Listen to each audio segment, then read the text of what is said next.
Para falar mais sobre este acordo com o EFTA, converso agora com Celso Figueiredo, sócio do Barral Parente Pinheiro Advogados, doutor em Direito Internacional. Uma ótima tarde a você, seja bem-vindo à nossa programação.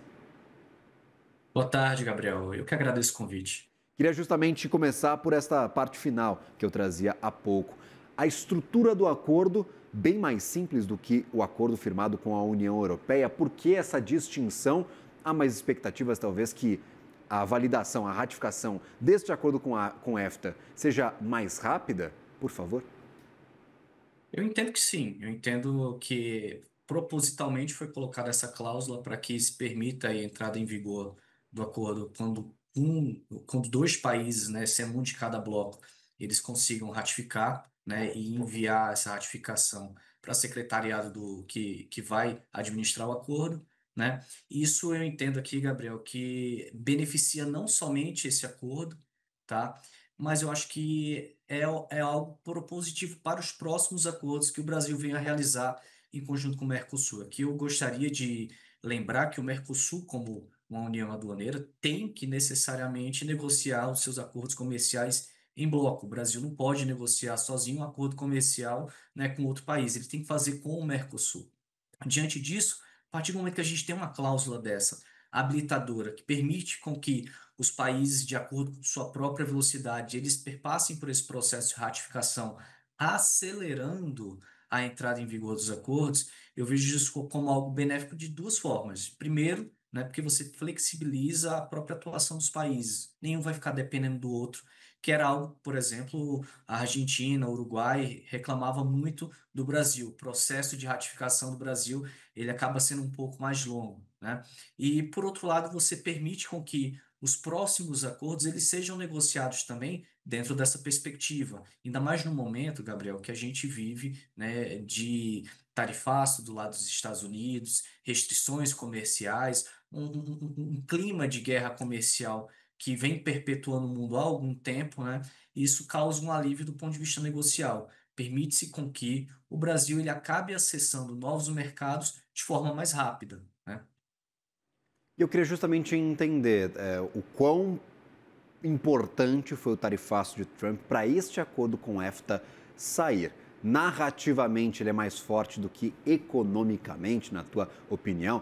Eu trazia anteriormente aqui, a corrente de comércio entre Brasil e EFTA não é grande, são cerca de, se a gente juntar os dois blocos, aí no caso Brasil e os países do EFTA, dá ali cerca de 7 bilhões de dólares, o que é bastante pouco. Narrativamente, ele é mais forte do que economicamente ou ele é muito importante ainda para a economia brasileira? É que é importante, tá? Você não pode desprezar que o efeito prático de um acordo comercial é justamente impulsionar o mercado entre os blocos que estão negociando, o comércio, né, entre os blocos, essa corrente de comércio que você muito bem citou.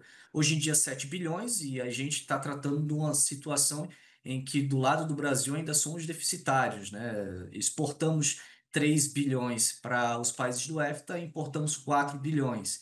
Então, do ponto de vista prático, serve para impulsionar esse comércio e, a partir daí, fazer com que as nossas exportações aumentem, assim como vai também aumentar as nossas importações. É natural que isso ocorra. Então, assim, o impacto econômico, eu creio que ele é importante. Mas o impacto político desse acordo, ele é muito importante também, porque ele vem num momento posterior como resposta, né, do próprio governo brasileiro que está propondo alternativas a eventuais restrições de mercado que os Estados Unidos estão colocando. A gente percebe que tivemos aí um ponto positivo, que foi a finalização do acordo do Mercosul com a União Europeia. Temos mais esse acordo com os países do EFTA, né, sendo concluído agora e será colocado em prática aí nos próximos anos. E temos também diversas frentes negociais que estão acontecendo.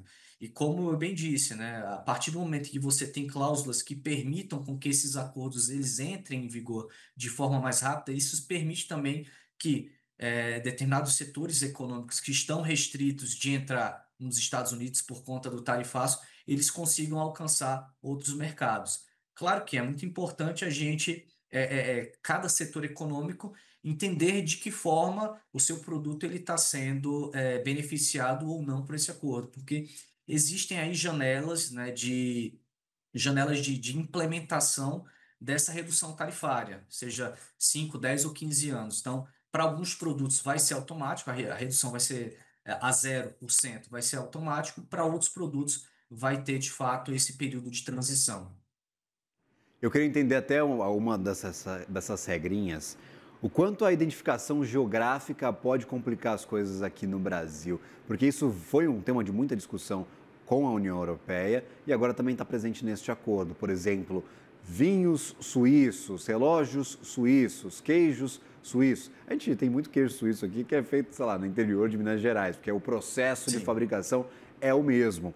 Então, eu queria entender o quão complicada será essa identificação geográfica. Ao todo, são 63 produtos que terão que passar por este crivo no novo acordo com o EFTA.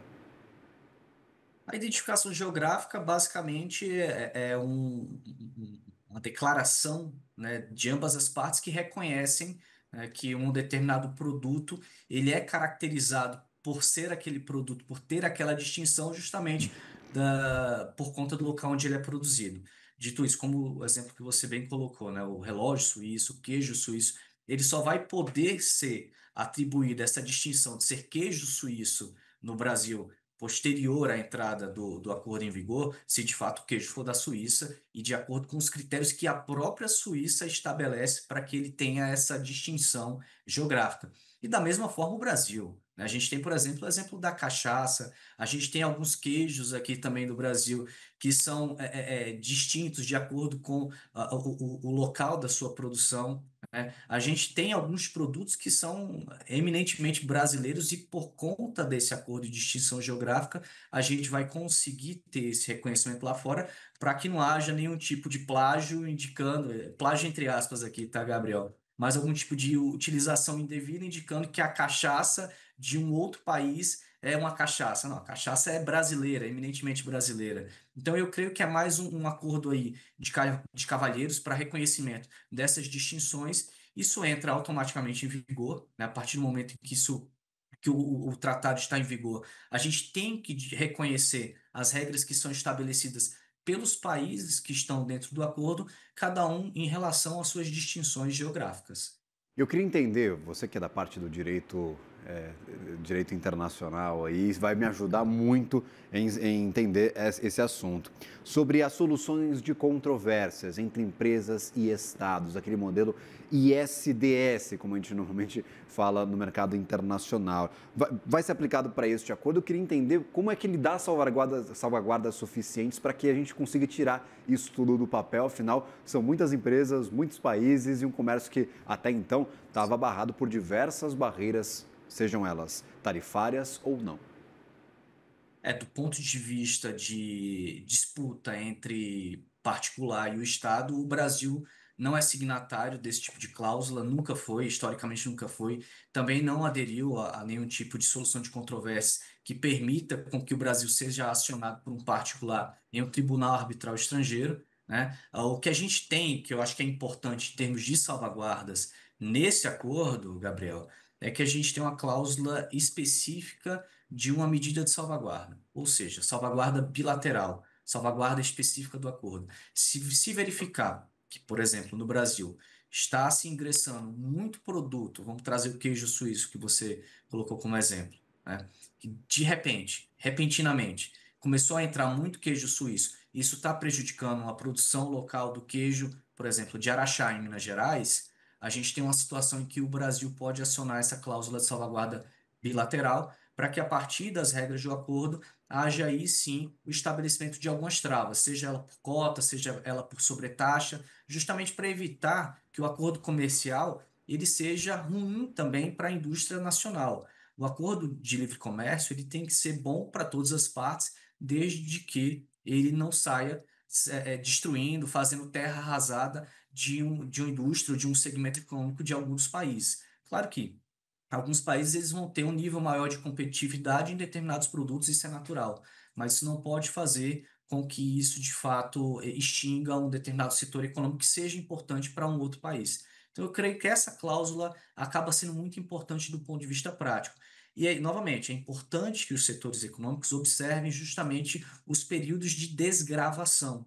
né? O quanto tempo que vai levar para que aquele produto, seja o setor econômico querendo acessar outro mercado, ou seja ele preocupado que venha produto do mercado estrangeiro, do EFTA, para o Brasil, né? Ele precisa observar justamente quanto tempo vai demorar para que, por exemplo, o imposto de importação aqui no Brasil ele seja zerado para esse produto, ou como, por exemplo, para que o imposto de importação lá da Suíça também seja zerado para um determinado produto. Então, tem algumas situações específicas do acordo que possibilitam uma certa previsibilidade, uma certa segurança para o empresário brasileiro, para o empresário de todos os países que são signatários. Na opinião de vocês, esse acordo tem potencial para acelerar a ratificação do acordo Mercosul-União Europeia, que estava parado, estava travado, atrasado na tradução do documento e o envio à Comissão Europeia, e agora efetivamente vai ser votado pelo Conselho Europeu. A gente precisa de, claro, algumas condições para que ele seja efetivamente ratificado, mas isso coloca uma pimentinha a mais nessas relações com outro bloco no continente, que é a União Europeia?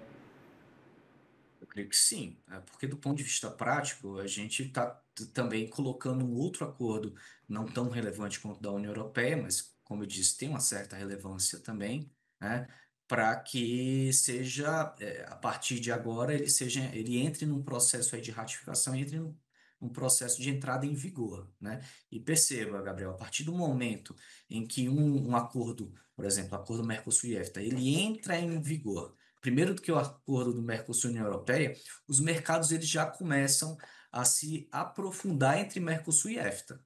Então, acaba com que tem uma pressão implícita para que Mercosul também consiga acessar o mercado europeu e, da mesma forma, principalmente o mercado europeu, né, os setores europeus consigam acessar o Mercosul antes do EFTA, ou pelo menos ao mesmo tempo, para que aí haja, né, do ponto de vista econômico e comercial, né, um acesso de forma competitiva, tanto entre os setores produtivos da União Europeia, como também dos setores produtivos do EFTA. E, por um outro lado, tem uma pressão política também, que eu entendo que é importante, né? Em uma situação em que a União Europeia firmou um acordo com os Estados Unidos diante de toda aquela pressão do tarifaço do Donald Trump contra os países europeus, eles firmaram um acordo que não foi considerado benéfico, né, para os próprios segmentos econômicos da União Europeia, pode ser que o Mercosul apareça como uma solução também alternativa de mercado para esses produtos europeus, que vão pagar 15% lá nos Estados Unidos, mas poderiam estar pagando 0% de imposto de importação aqui no Mercosul. Então, do ponto de vista, seja econômico, seja político, eu acho que causa uma pressão, sim, o fato da gente estar avançando de forma célere com o EFTA. Agradecido, Celso Figueiredo, sempre bem-vindo à nossa programação. Obrigado por nos ajudar a entender este acordo, quais os trâmites ainda necessários, o que ele representa para Brasil e para Mercosul. Até uma próxima, um bom trabalho a você. Igualmente, boa tarde.